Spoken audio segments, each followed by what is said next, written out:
योगी आदित्यनाथ, श्री योगी आदित्यनाथ। अध्यक्ष महोदय, अध्यक्ष महोदय, माननीय श्री मुलायम सिंह जी ने अभी जो बात यहाँ पर कही है और मुझे अच्छा लगा कि लालू जी आज उनका समर्थन कर रहे हैं। प्रधानमंत्री के लिए भले ही उन्होंने समर्थन न किया हो, लेकिन आज समर्थन कर रहे हैं, पता नहीं किस बात के लिए। लेकिन मैं आपके माध्यम से पूरे सदन का ध्यान आकर्षित करना चाहता हूं उन मुद्दों की ओर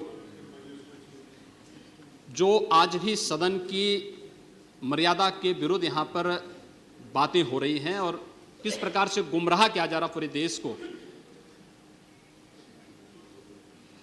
अयोध्या में 3 प्रकार की परिक्रमाएं होती हैं, पंचकोसी, 14 कोसी और 84 कोसी। और महोदया, उसी परंपरा के अनुसार 84 कोसी परिक्रमा देश के संतों ने प्रयागराज महाकुंभ के अवसर पर 10,000 संतों ने वहां पर तय किया था और उसी के अनुसार परिक्रमा का यात्रा का कार्यक्रम तय हुआ था। महोदया, मैं स्पष्ट कर देना चाहता हूं कि अयोध्या में श्री राम जन्मभूमि, जिस पर माननीय उच्चतम न्यायालय ने इलाहाबाद उच्च न्यायालय की खंडपीठ के निर्णय के बाद स्थगनादेश दिया है, उससे 25-30 किलोमीटर दूर बस्ती जनपद के मखोड़ा नामक स्थान से, जहां पर महाराज दशरथ ने पुत्रेष्टि यज्ञ किया था, उस स्थान से इस परिक्रमा यात्रा को प्रारंभ होना था और विशुद्ध धार्मिक यात्रा थी। इसमें किसी राजनीतिक दल का कोई हस्तक्षेप नहीं था। बिल्कुल 200-250 संतों को इस यात्रा में चलना था और 13 सितंबर तक ये 20 दिन की यात्रा है। लेकिन जिस प्रकार से धार्मिक स्वतंत्रता के मौलिक अधिकार पर उत्तर प्रदेश सरकार ने प्रहार किया है, महोदय, पहली बार ये देखने को मिला है कि लगभग 2000 से अधिक संतों को गिरफ्तार किया गया है और पूरी तरह अपमानित किया गया है।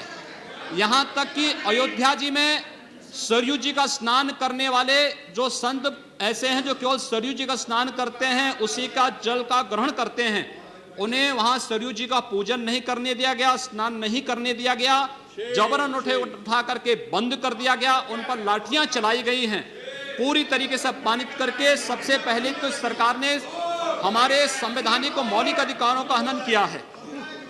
दूसरा, जहां तक स्थगन आदेश की बात है, मैं याद दिलाना चाहूंगा, इस देश के अंदर सेकुलरिज्म के नाम पर राजनीति करने वाले उन सभी दलों को 1994 में कांग्रेस नेतृत्व की ही सरकार ने सुप्रीम कोर्ट में एक शपथ पत्र दिया था और यह कहा था कि अगर तय हो जाएगा कि अयोध्या में विवादित तो जो ढांचा था वह ढांचा किसी हिंदू मंदिर या स्मारक को तोड़ करके बनाया गया है तो हिंदू भावनाओं के अनुरूप कार्य होगा।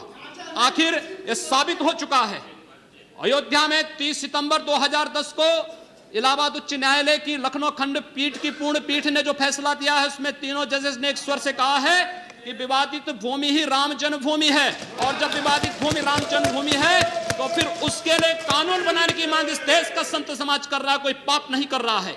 हम अपने हक को मांग रहे हैं और हमें ही मांग कर रहे हैं कि अयोध्या में राम जन्मभूमि में भव्य मंदिर का निर्माण होना चाहिए, कानून इस सरकार को लाना चाहिए, क्योंकि सुप्रीम कोर्ट में शपथ पत्र कांग्रेस नेतृत्व की सरकार ने उस समय दाखिल किया था और उसी क्रम में हम मांग कर रहे हैं। और संतों को उनके हकों से वंचित किया जा रहा है, उनके धार्मिक यात्रा को प्रतिबंधित किया जा रहा है, उन्हें अपमानित किया जा रहा है। और किस समाजवाद की बात मुलायम सिंह जी कर रहे हैं, किस संविधान की बात कर रहे हैं? ये समाजवाद है। स्वयं राष्ट्रीय अध्यक्ष हैं, इनके 2 भाई महासचिव हैं, इनका पुत्र प्रदेश अध्यक्ष है। कौन से समाजवाद की बात करते हैं? परिवारवाद की बात करते हैं। बेवकूफ बना रहे देश को, ये केवल देश को बेवकूफ बनाने का कार्य कर रहे हैं और बेवकूफ बना करके समाजवाद के नाम पर समाज को बेवकूफ बना करके सेकुलरिज्म की धज्जियां उड़ा रहे हैं। 30 दंगे उत्तर प्रदेश के अंदर हो चुके हैं महोदया, 1 वर्ष में 30 बड़े-बड़े दंगे।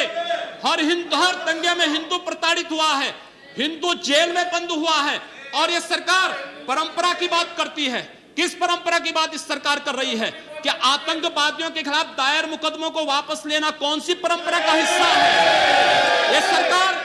ये सरकार उत्तर प्रदेश के अंदर जिस प्रकार से सरकारी जमीनों को कब्रिस्तान के नाम पर आवंटित कर रहा है, कौन सी परंपरा का हिस्सा है?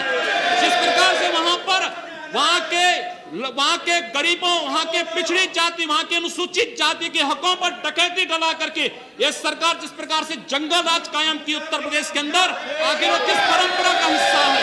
और इसीलिए मैं आज के इस माध्यम से आपसे अनुरोध करना चाहूंगा, उत्तर प्रदेश सरकार ने उत्तर प्रदेश के अंदर हमारी धार्मिक भावनाओं का अपमान किया है, संतों को अपमानित किया है। इस सरकार को रहने का अधिकार नहीं होना चाहिए, इसे तत्काल बर्खास्त किया जाना चाहिए।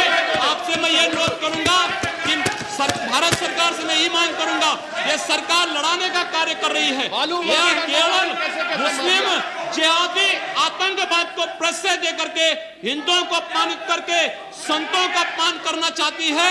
और इसीलिए 84 कोसी परिक्रमा को इसने रोका है।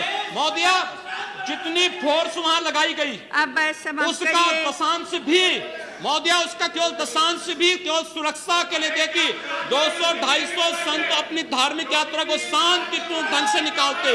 इस सरकार ने यात्रा पर रोक लगा करके उत्तर प्रदेश के अंदर 10 करोड़ लोगों को पीड़ित किया है, अपमानित किया है, उनको परेशान किया है। और यही नहीं, यह सरकार लगातार हिंदुओं को अपमानित करने का कार्य कर रही है।